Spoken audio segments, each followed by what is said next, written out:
ರಾಜ್ಯದಲ್ಲಿ ಮುಂದಿನ ಕೆಲವು ದಿನಗಳಲ್ಲಿ ತಾಪಮಾನ ಏರಿಕೆಯಾಗುವಂತಹ ಸಾಧ್ಯತೆ ದುಪ್ಪಟ್ಟಾಗಿದೆ. ಉತ್ತರ ಒಳನಾಡಿನ ಜಿಲ್ಲೆಗಳಲ್ಲಿ 3 ದಿನ ಈ ಬಿಸಿಗಾಳಿ ಎಚ್ಚರಿಕೆಯನ್ನು ಕೊಟ್ಟಿದ್ದಾರೆ. ಕರಾವಳಿ ಭಾಗದಲ್ಲಿ 5 ದಿನ ಭಾರಿ ಸೆಕೆ ಅಂತೆ. ತೇವಾಂಶ ಕೂಡ ಹೆಚ್ಚಳಾಗುವಂತಹ ನಿರೀಕ್ಷೆ. ಒಂದು ಕಡೆ ಬೆಂಗಳೂರು ಗರಿಷ್ಠ 37 ಡಿಗ್ರಿ ಸೆಲ್ಸಿಯಸ್, ಸಾಮಾನ್ಯಕ್ಕಿಂತ 2 ರಿಂದ 3% ಡಿಗ್ರಿ ಸೆಲ್ಸಿಯಸ್ ಹೆಚ್ಚಳವಾಗಲಿದೆ ಅಂತ ಹೇಳಿ ಹವಾಮಾನ ಇಲಾಖೆ ಎಚ್ಚರಿಕೆಯನ್ನ ಕೊಟ್ಟಿದೆ. ರಾಜ್ಯದಲ್ಲಿ ಗರಿಷ್ಠ ತಾಪಮಾನ 42.1 ಡಿಗ್ರಿ ಸೆಲ್ಸಿಯಸ್ ವರೆಗೂ ಕೂಡ ದಾಖಲಾಗಿದೆ. ಬೆಳಗಾವಿ, ಬಾಗಲಕೋಟೆ, ಧಾರವಾಡ ಸೇರಿ ಹಲವು ಜಿಲ್ಲೆಗಳಲ್ಲಿ ಬಿಸಿಲಿನ ವಾತಾವರಣ ಹೇಳತೀರದಾಗಿದೆ. ಅಷ್ಟರ ಮಟ್ಟಿಗೆ ಬಿಸಿಲಿರುವಂಥದ್ದು. ಆ ಬಿಸಿಲಿನ ಬೆಗೆಗೆ ಅಲ್ಲಿರುವಂತಹ ಮಂದಿ ಕಂಗೆಟ್ಟು ಹೋಗ್ಬಿಟ್ಟಿದ್ದಾರೆ. ಯಾವಾಗ ಮಳೆ ಬರುತ್ತೆ ಅಂತ ಹೇಳಿ ಕೂಡ ಕಾದು ಕುಳಿತಿದ್ದಾರೆ. ಏಪ್ರಿಲ್ 16ರಿಂದ 22ರವರೆಗೂ ಕೂಡ ಕರಾವಳಿ ಭಾಗಗಳಲ್ಲಿ ಅಂದ್ರೆ ಕರಾವಳಿ ಜಿಲ್ಲೆಗಳಲ್ಲಿ ಸಾಧಾರಣವಾಗಿ ಮಳೆಯಾಗುವಂತಹ ನಿರೀಕ್ಷೆ ಇದೆ. ಉತ್ತರ ಒಳನಾಡಿನ ಕೆಲ ಜಿಲ್ಲೆಗಳಲ್ಲಿ ಗುಡುಗು ಸಹಿತ ಮಳೆಯಾಗುವಂತಹ ಸಾಧ್ಯತೆ ಇರುವಂಥದ್ದು. ವಿಜಯಪುರ, ಕಲಬುರಗಿ, ಬೀದರ್ ಈ ಭಾಗಗಳಲ್ಲಿ ಇದೇ ರೀತಿಯಾಗಿ ಬಿಸಿಗಾಳಿ ಮುಂದುವರಿಕೆ ಆಗುತ್ತೆ. ಈಗಲೇ ಇರೋಕ್ಕಾಗ್ತಾ ಇಲ್ಲ, ಅಷ್ಟರ ಮಟ್ಟಿಗೆ ಸೆಕೆ ಇರುವಂಥದ್ದು. ಮತ್ತಷ್ಟು ಬಿಸಿಗಾಳಿ ಉಂಟಾಗ್ಬಿಟ್ರೆ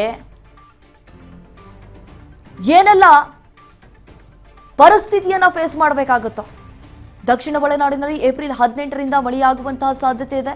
ಶಿವಮೊಗ್ಗ, ಚಿಕ್ಕಮಗಳೂರು, ಕೊಡಗು, ಹಾಸನ ಈ ಜಿಲ್ಲೆಗಳಲ್ಲಿ ಸಾಧಾರಣವಾಗಿ ಮಳೆಯಾಗುವಂತಹ ಸಾಧ್ಯತೆ. ಏಪ್ರಿಲ್ 19ರಂದು ಮೈಸೂರು, ಬಳ್ಳಾರಿ ಈ ಭಾಗಗಳಲ್ಲಿ ಗುಡುಗು ಸಹಿತ ಮಳೆಯಾಗುತ್ತೆ ಅಂತ ಹೇಳಿ ಹವಾಮಾನ ಇಲಾಖೆ ಎಚ್ಚರಿಕೆಯನ್ನ ಕೊಟ್ಟಿದ್ದಾರೆ. ಇನ್ನು 5 ದಿನ ಕರಾವಳಿ ಭಾಗದಲ್ಲಿ ಭಾರಿ ಸೆಕೆ ಇರುತ್ತಂತೆ, ಆಮೇಲೆ ಮಳೆ ಬರುತ್ತಂತ ಹೇಳಿದ್ದಾರೆ. ಕಾದ್ ನೋಡ್ಬೇಕಾಗಿದೆ.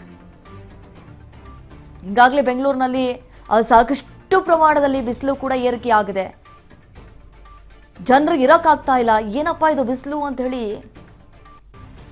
ಕಂಗೆಟ್ಟು ಹೋಗ್ಬಿಟ್ಟಿದ್ದಾರೆ. ಯಾವಾಗ ಮಳೆ ಬರುತ್ತೆ ಅಂತ ಹೇಳಿ ವೇಟ್ ಮಾಡ್ತಿದ್ದಾರೆ. ಏಪ್ರಿಲ್ 16, 22ರವರೆಗೂ ಕೂಡ ಈ ಕರಾವಳಿ ಜಿಲ್ಲೆಗಳಲ್ಲಿ ಸಾಧಾರಣ ರೀತಿಯಾದಂತಹ ಮಳೆಯಾಗುವಂತಹ ನಿರೀಕ್ಷೆ ಇದೆ.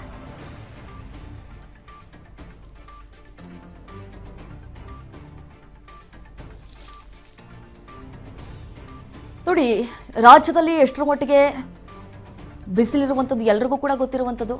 ಈಗಾಗಲೇ ಕೆಲವೊಂದು ಭಾಗಗಳಲ್ಲಿ ಇರೋಕ್ಕಾಗ್ತಾ ಇಲ್ಲ, ಬಿಡಕ್ಕಾಗ್ತಾ ಇಲ್ಲ, ಅಷ್ಟರ ಮಟ್ಟಿಗೆ ಬಿಸಿಲು ಉಂಟಾಗಿದೆ. ಸೊ ಯಾವಾಗ ಮಳೆ ಬರುತ್ತೆ ಅಂತ ಹೇಳ್ತಿದ್ರಲ್ಲ, ಸೊ ಅದಕ್ಕೆ ಒಂದು ಕ್ಲಾರಿಟಿ ಕೊಟ್ಟಿದ್ದಾರೆ ಹವಾಮಾನ ಇಲಾಖೆ.